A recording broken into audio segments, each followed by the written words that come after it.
Être apprenti, on l'a vu, c'est souvent faire le choix de métiers qui ont besoin de lève-tôt. Et c'est particulièrement vrai en boulangerie, quand il faut que pains et croissants soient frais à l'heure du petit-déj.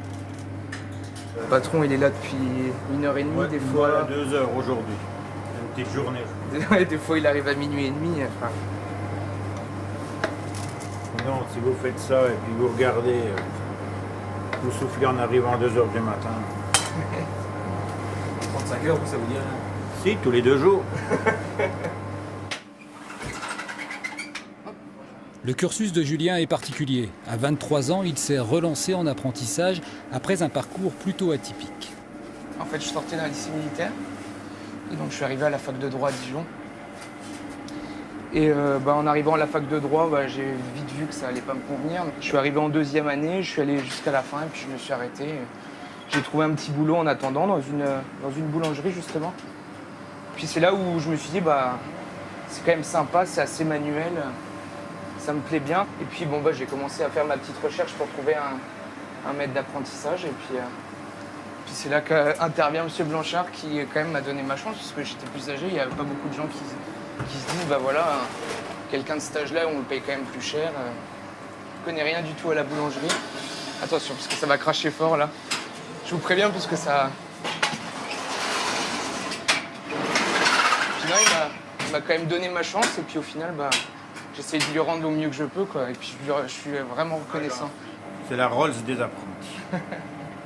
Je peux pas demander mieux parce que vraiment c'est quelqu'un qui enregistre, qui écoute, qui met en application ce qu'on lui apprend. Donc on peut pas demander mieux, quoi. Des apprentis d'un genre nouveau qui bénéficient aujourd'hui d'une possibilité d'entrer en apprentissage plus tard. Une évolution de la vie professionnelle, une forte demande de reconversion. Voilà ce qui est à l'origine de cette expérience menée en ce moment en Bourgogne-Franche-Comté. Entrer en apprentissage jusqu'à l'âge de 30 ans. On a affaire à d'autres publics. L'apprentissage jusqu'à 30 ans, ça veut dire que des gens qui se sont au départ destinés à d'autres études nous viennent un peu plus tardivement et ont un vrai projet professionnel.